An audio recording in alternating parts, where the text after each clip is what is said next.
And welcome to this latest episode of Steelfur Speaks with, of course, me, Steelfur. You well know at this point. Thank you for listening to me on this podcast style of videos. I am a London-based flesh and blood content creator, and very, very keen on the game. This is, I think, episode 33. They're starting to add up now, which is quite exciting. I realized I've been doing this content for almost 8-9 months now, which is actually, it's quite interesting to see it add up. First up, sort of general announcements.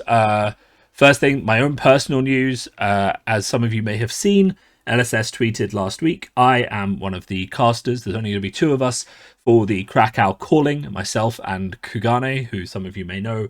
It's going to be a really awesome weekend. We've just been sort of sorting out the schedules. We're probably going to be streaming the main event both days. Hopefully we're going to try and get some of the side event games on the Sunday.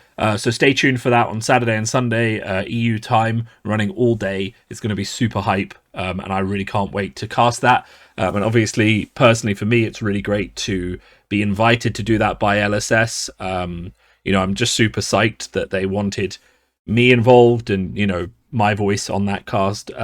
Hopefully I won't sound like this by next week. I've got another week to recover. My cold has started to shift, but it's still, as you can hear, a burr in the voice, which is not really ideal. But that's great. The other thing I want to talk about, so obviously we've got Monarch print numbers, which we're going to talk about in a second. The other shout out I want to give, so obviously Kugane is casting that with me. Also helping out is people from the Eye of Ophidia, I do Ophidia, the French Flesh and Blood channel. So by all means, go and follow both of those guys as well. They'll be helping out with the scoreboard, making sure right deck lists are showing, all that kind of like little technical work that takes the stream from, two guys talking to here's a really amazing stream with loads of detail. So I can't shout out them nearly enough. The other thing I want to talk about just a bit briefly, I saw that one of our fellow content creators, Fabrika, who you may or may not be familiar with, is a Ukrainian-based content creator, has finally put up their first videos in the past sort of 2 months for obvious reasons. And also just sort of, their own update that their business, unfortunately, has been destroyed with what's been going on in the Ukraine. And they're moving to full-time fab content creation. So if you follow me and you don't follow them, I would please, go over there, give them a follow. This is now going to become something they're doing full-time. So expect some great videos from them. They're really good at getting really high quality gameplay videos in. So I'll put a link to their channel in the description and just show them some love because obviously, they're doing this channel because their primary business has sort of fallen on hard times due to the conflict and things like that. So it's good to show them some love. So yeah, announcements this week and a bit of a meta discussion is what we have in store for you today. I think let's talk first. So the Monarch numbers have come out in terms of print numbers. I believe it's 125,000 displays, which is 125,000 boxes. That is a slight bit more than some people estimated, but not more than necessarily I estimated. I thought that we'd see about 50% extra above what was in crew, and I think we've seen actually 3 times what was in crew, which is pretty great actually. Like really, really good to see just this massive increase in boxes. I want to give a bit of a retrospective now for any of the people who weren't here when Monarch came out. I know we had a lot of people who joined with Tales of Aria, and I kind of want to give a summary of why people are quite bitter about how Monarch sort of panned out and what happened in the Monarch thing. So Crew First Edition had come out just a month or two before I started playing Fab. Crew First Edition had come out, and then it had effectively sold out. When I joined the game, you could still buy the Crew First Edition Majestics for about £10 each, maybe $10, $8, $5, whatever, depending on what they were. Stuff like Plasma Purifier was already up to 15 or 20 because Dash was really good then. And then they actually just effectively sold out. So I remember I was buying the cards from New Zealand because you couldn't buy any in the UK. And then the ones in New Zealand sold out as well. And the ones in the US dried up as well. I bought some from there. And then they were just basically gone. And then the price started to creep up and people were paying $30, $40 for a Stamp Authority, $45 for a plasma purifier before the first big callings. All this sort of stuff was going on. And everyone was like, well, there's got to be an unlimited version of this set, because otherwise, what are we doing? So Crew Unlimited obviously was delayed because they had to go and print it. They'd hoped that the big wave of Crew First Edition would keep us for a while, but it was all absorbed because the player base needed those cards. And that was 900,000 boosters, which is like 45,000 boxes or something. So that was all absorbed. And then obviously Crew Unlimited came out, and Monarch came out. And those two things happened, which kind of changed the Fab landscape completely. But what I'm trying to convey to you is the hype that surrounded Crew First Edition in terms of the cards selling out. Alpha boxes were going up in price. Arcane Rising boxes were going up in price. Crew went up from like retail price up to 500, 700, 2,000, then back down again. The hype was really there for a while. And then Monarch was being released in this environment where Crew was still sold out. We had this massive demand for cards, and Monarch was coming out. And there were indications, certainly from the UK stores that I was speaking to, that Monarch was going to be heavily allocated. So they were being told that they might get 50% of what they ordered. They all put in big orders to get the numbers they needed, but they were being told that it would be heavily allocated. So then in the US, we have a similar situation where everyone's thinking, well, Crew, there wasn't that much of it. It's all been sold out for months. What's going to happen with Monarch? I have to make sure I get the cards, especially because we were starting to look towards a lot more skirmishes and things like that coming up, as well as the first RTN season in the works. So everyone was like, I really need to get the cards from this set to actually play the decks I need to play for these competitive events. So there was a bit of sort of hype going into that. Now, in that environment, so Channel Fireball, the big distributors and partners for Fab in the US, obviously gets a much larger allocation than a lot of other stores. They and a few of the other stores in the US, online stores like SCG and people like that, started putting up limited amounts of pre-order packages for Monarch, which would sell out very, very quickly, which created the perception for everyone that the allocations that we were hearing from our stores of severe allocations and limited amounts of supply also applied to someone like Channel Fireball, which is why they were rationing out the first edition supply they had so much, putting up a bit every day, letting it sell out, and then putting up the price by $20, letting it sell out again. So everyone was under the impression that that's what was happening. Retailers got allocated, Channel Fireball got allocated. Everyone was trying to get a limited amount of this stock out there because they hadn't increased the number of the print run from Crucible to Monarch enough to deal with the supply.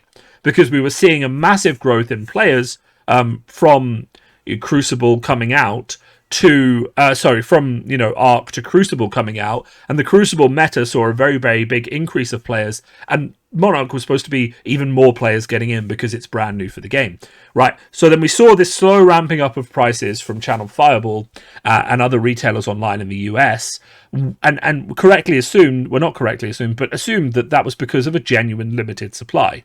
And because of that, all the retailers, not all the retailers, some retailers did stick to MSRP for their local community, but a lot of other retailers, just based on market pressure, there's nothing wrong with making more money if a product is selling out fast, because the people who buy from you are just going to flip it anyway, started ramping up the prices as well. I mean, you started getting Monarch boxes for 200, 300, 1,000 for 4 boxes, that kind of price. And it showed really no signs of stopping, and Channel Fireball kept ramping it up and ramping it up. And really, people just bought the boxes because we looked at the price of Alpha, of Arc, and of Crew, and said, well, that's worth £600 a box. We don't think there's as much of this as there was of Crew, or there's more players now, so there's less to go around. So people just kept buying and buying and buying. The price went up, and it ended up at about $600, about £340 or £50 a box in the UK. And then Monarch came out, and everyone opened loads of Monarch, and everyone was really happy. Monarch is a really good set. Chain, Prism, Bolton, all really good decks. People even like Levia. The legendaries are great. Some of the cold foils are gorgeous. And it was our first talent set. Everyone was really excited to see the talents and how they worked together. It was great for draft. It was really good for sealed as well. Generally, Monarch's a great set. I really like it. And then things started to go wrong because Monarch just never sold out, right?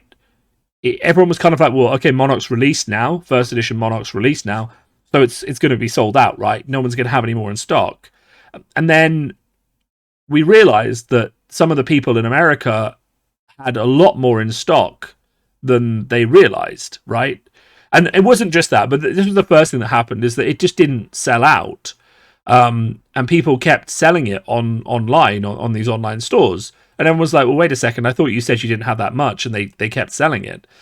And then it emerged as well, and this is a miscommunication from LSS's part, to be honest. Then it emerged as well that a large amount of Monarch First Edition had actually been kept back for the first skirmish season, so that people could run draft skirmishes, and there was a lot more product that was being held back at the distributor level so that stores could run these draft skirmishes, which people just weren't aware of. A similar thing happened with Tales of Aria First Edition, where a lot was kept back for the draft portion of national championships. So there was this idea of artificial scarcity, where a lot of product is still at the distributor, and the distributor's not allowed to give it out because they have to give it to these certain events. And it's also, you wonder why there was so much Everfest, and there still is. It's because there were similar amounts, in fact, probably more Everfest than Tales and Monarch, but none of it needed to be kept back for draft events, which means there's just a lot more freely available, which is why it's still on the shelves. Whereas a lot of the other two sets were pushed into draft. And you can expect the same thing to happen when this as yet unnamed set comes out in June. I expect a fair bit of it will be kept back for a draft skirmish or something, some sort of limited event series, and because of that there will be a bit held at the distributor level that won't make it out to stores. So there might be less of that, but there's probably going to be more of it printed because the game has been growing phenomenally. So it didn't sell out, and then Team Covenant came out and they had a lot more in their warehouse than they thought they would.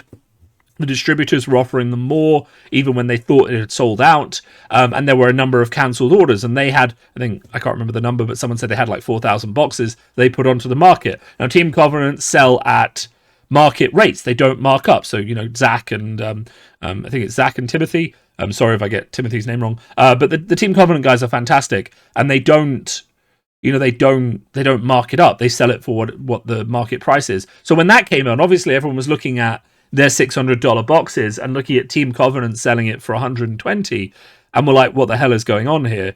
And then Channel Fireball kept selling it, and the price kept dropping until people realized that actually there was a ton more Monarch in the market.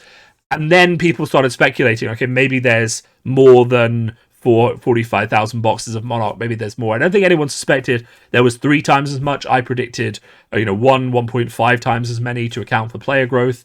But that was kind of how it worked. And that's where we currently are with Monarch, where people are, to be honest, still rightly annoyed at the big retailers for essentially price gouging by knowing how much they had and creating this image of artificial scarcity that pushed the price up. So when people talk about the fact the price of Monarch is going to stay static for a long time, that's because there's a lot of people who paid $600 for Monarch that aren't going to be willing to sell it until the price creeps up, and there's a lot of people who still have Monarch First Edition that are still trying to offload it because no one is buying it because they bought so much the first time around because they just didn't they didn't think there would be enough for them to get what they wanted, so they filled up at whatever price they could when they could buy it. I myself have a crate of Monarch on the shelf. So that's what's going on with Monarch First Edition. The good news for people who are getting into the game, the good news for new players getting into the game, is much like Tales of Aria, you can go out there and buy Monarch First Edition boxes for $180 or £120 if you can find them. There's still lots available. If you are a new player getting into the game and you just want, you want to play Chain, you want to play Levia, Prism, whatever, you can go and buy a box of First Edition and enjoy that experience of opening First Edition. And that, in my mind, we're still waiting on this whole Fab 2.0 thing. James White said in an interview a few months ago that he wasn't happy with the First Edition Unlimited model of Flesh and Blood at the moment, and how it really causes problems for distribution and also probably problems for them in terms of figuring out how much First Edition to print and how much Unlimited to print after it, when to put the Unlimited out. It's just a very complicated model. So whether or not this happens for the next set or not, it's still quite good that new players can buy Monarch, Tales of Aria, Everfest First Edition at not a huge price increase. Remember, I am a player first. I have a big collection. I mean, you can see, here's a stack of cards right here, including Cold War Library. But the point is, I'm a player first. I want people to just be able to buy cards and come and play the game with me at a reasonable price point. And you don't need cold foils to come and play the game, but you do need cards. And the presence of plenty of Everfest on the market, for example, is actually just making me happy. And when this new Dorinthia versus Rhinar set comes out, the presence of a lot of those on the shelves for a long time as new players buy into the game is going to make me happy as well. On the new, so that's Monarch. I hope everyone's up to date with that. Obviously, the part that I'm thrilled about is just the huge increase in number of boxes printed and how much of that seems to have been absorbed into the player base. So like there's Monarch still on the shelves, there's first edition Monarch still on the shelves, but there's not a huge amount of first edition Monarch still on the shelves, right? And there's Monarch Unlimited still on the shelves and in distributors as well, but not a huge amount, which means that this number, this 125,000 boxes, plus all of the Unlimited that was printed, which they haven't told us about, means that a lot of that was absorbed by player base growth. And that is one of the best metrics you can have for the game continuing to grow and continue to be a success. Because remember, what a lot of people will tell you about early Magic is that one of the problems with early Magic is they reached a point where they had to increase the print numbers drastically to account for predicted player growth, and they got it slightly wrong. They printed way too many boxes, I think it was Fallen Empires, than they needed for player growth, which is why Fallen Empires is still considered, a discount product or is cheaper than the other early sets that came out alongside it. That hasn't happened here. They've printed a lot of it. It's enough to get people into the game and for people to get what they need, but it's not so much that it's flooded the market with this product and made it worthless. The product is still worth roughly what it was worth on release, a little bit extra, which is fine. And if you buy some now and you don't want to open it, if Flesh and Blood continues to grow, 125,000 boxes is nothing. There are a lot of people playing Flesh and Blood right now. If you go to the leaderboards, the number of people who've been playing in registered events and all those kind of things continues to go up. There's going to be local players. There's going to be casual players. There are currently, let's see, how many people are there registered? There are currently 14,300 people registered on 90-day XP, which means they've played a game of Fab at an armory in the last 3 months. That is currently, 10 boxes per person. And those are the people active in the last month. That's not actually a lot. So my point is, if you're buying these and you want to put one aside for nostalgia and you're worried about losing your money, firstly, if you're worried about losing your money, spending 100 quid on a box of cards, don't spend it because you obviously don't have the money to lose. But if you aren't worried, but if you're worried about the price going up, it will eventually. As long as Fab continues to grow, as long as it continues to be popular, nothing LSS is doing because it's made a few missteps recently, but nothing it's doing undermines the core amazing game. So let's just talk about Rhinar versus Dorinthia, because I heard a really interesting theory the other day from a friend of mine, Matt Tuck, who I was playing some Commoner with on Wednesday, and he said that if you look at it, doesn't it look quite a lot like Stavro and the new Dorinthia, and probably the new Rhino when we see him, resemble what you would do if a hero got Living Legend quite quickly. So you're looking at new Dorinthia. Her ability is very similar, but not identical. And it has pros and cons, right? But if you read it, the fact that her ability only works with this new Dawnblade gives you an idea that in the early testing for Flesh and Blood, they expected Dorinthia to get Living Legend, and they expected the Dawnblade would be the problem with Dorinthia and the reason that she got Living Legend. So the solution wasn't to change Dorinthia's ability hugely, because she still needs to focus on doing 2 attacks with a 2-handed weapon a turn, but it is to change Dawnblade so that Dawnblade is no longer a problem. Now, if they expected the same of Rhinar, then we could expect to see a very similar version of Rhinar, or maybe Intimidate was the problem with Rhinar, so they're going to get rid of or tone down his Intimidate ability. But they also might see the club as the problem and change it. But I suspect with Rhinar, we'll see a different hero ability, but Dorinthia, the Dawnblade, was viewed as the problem. So that's just an interesting thought. What if these heroes we're seeing from this new starter set are actually the Living Legend heroes that they prepared for Dorinthia and Rhinar, but then Dorinthia and Rhinar didn't hit Living Legend because they were pushed out of the meta by other heroes before they could get there. And of course, the overhaul of the Living Legend system as well. That's an interesting thought. Also, if you wanted to keep Bravo's cards legal as well, you would have printed Bravo Star of the Show, which would give you a lot of excuse to use your existing Bravo cards, but in a new way. So that's also a possibility for Bravo as well. But then you have to ask the question, where's your Katsu? Where's your Dash? Both of those decks were doing very, very well in early Fab. Those two would also have alternate Living Legend versions.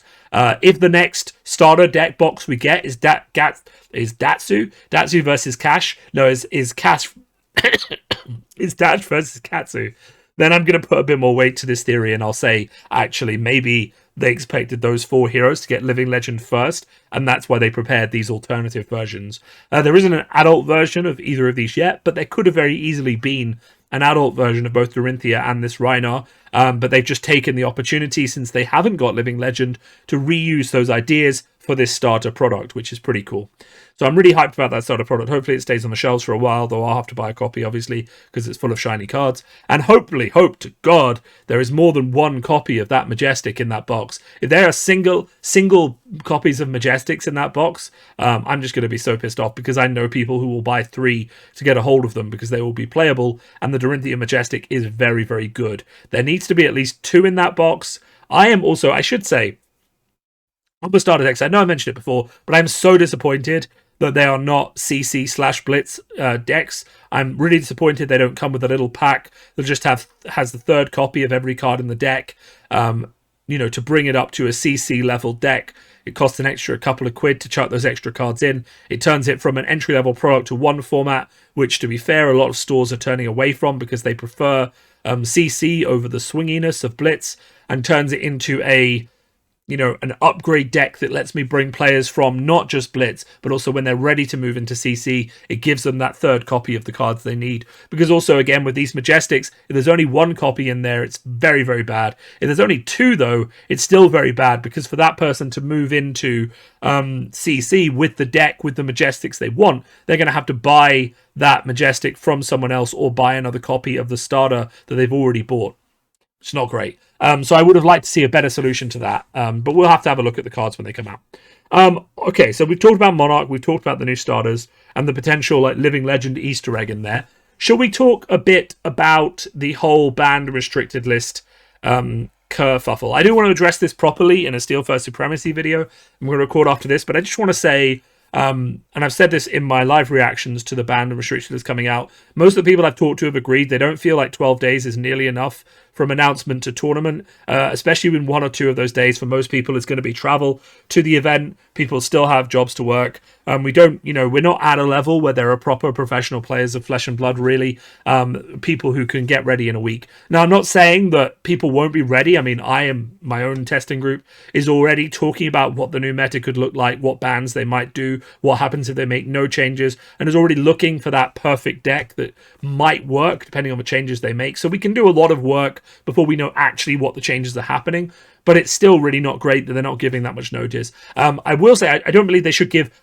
tons of notice. There is something to be said for their point that good players build new decks in a fresh meta, and I don't want months and months to figure out what the best deck is, but I do feel like 3 weeks is probably your sweet spot rather than 12 days, just because as well it's also like wedding season in May. I myself am at a wedding for 4 days after the announcement, so it's not like people are going to have all this time to prepare. And also you have to factor travel in as well. 3 weeks is a much nicer buffer zone, especially just because I want to put this out, and people do disagree with me. Everyone who's going to the Pro Tour has qualified, obviously, but not everyone has qualified in the same way. Not everyone has qualified through the same sort of size of tournament or grueling entryway. The Pro Tour at the moment is very much larger entry than you will expect ever, and much easier to get into than you'll expect again in the future. So it's not really fair to expect this highest level from this first event, where a lot of people are just going when they wouldn't necessarily consider themselves pro players or good enough, because it is the first one and because there's a lot of hype.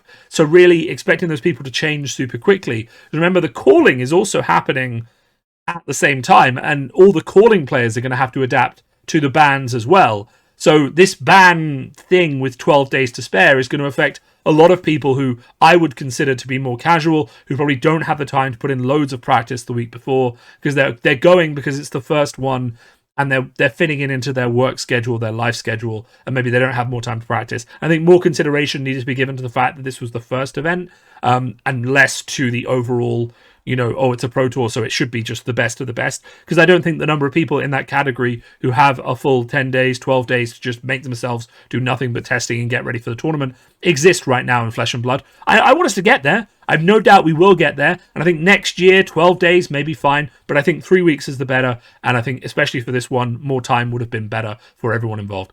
Anyway, I don't want to dwell on that too much. So the last topic really to talk about is just really a brief meta discussion, and I'll flesh this out more in the Steelfur Supremacy video that's going to come out after this. But currently, of course, the meta still stands that Stavro is technically the best deck. If you want to win, play Stavro. He is consistent. He is powerful. I would play either the control list is fine. It really just depends on how many prisms are in your meta. So either play Control Stavro if you have a lot of prisms. If you don't, then I would play something else. I'd just play the more aggressive one. Don't play Control Stavro if you have a lot of prisms. That deck just dies to prism.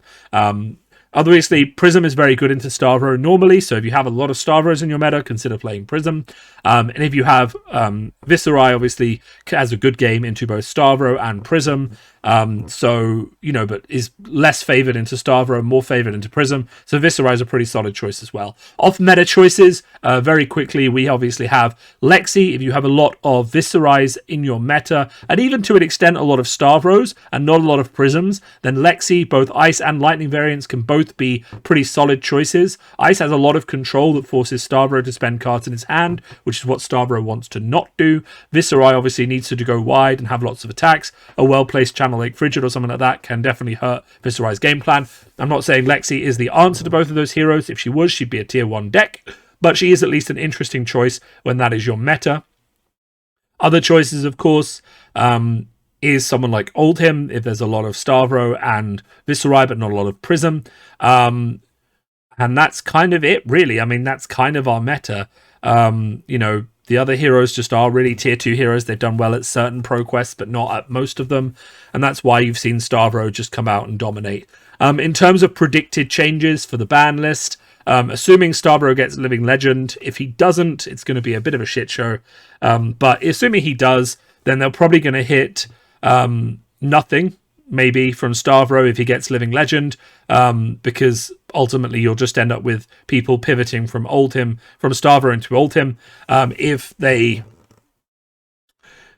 But what they will probably hit regardless is something from Viserai and potentially something from Prism. Viserai has kind of proven, especially during the skirmish season, that he can just go from 0 to like 35 damage in pretty much nothing. And really that's all being fueled by Sonata, Skeleta, to a lesser extent, Revel in Runeblood. And those are sort of the 3 cards that I kind of expect them to hit from Viserai if they hit something. I don't expect them to hit all 3. We'll talk about what the different reasons are for hitting those in a minute. But basically, if Stavro gets banned and nothing from Viserai gets hit, then Viserai will just be the predominant deck in the meta. Basically, you have 3 choices. You hit... It all kind of depends on the future design of Viserai, right?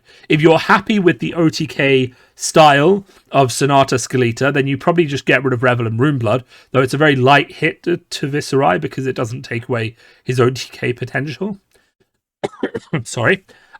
If you're fine with the aggression of Revel and Runeblood, but you're not fine with the OTK style of Viserai just being able to go from 0 to 100 in nothing, then you either get rid of Sonata or you get rid of Skeleta. Now, there's basically a simple argument here.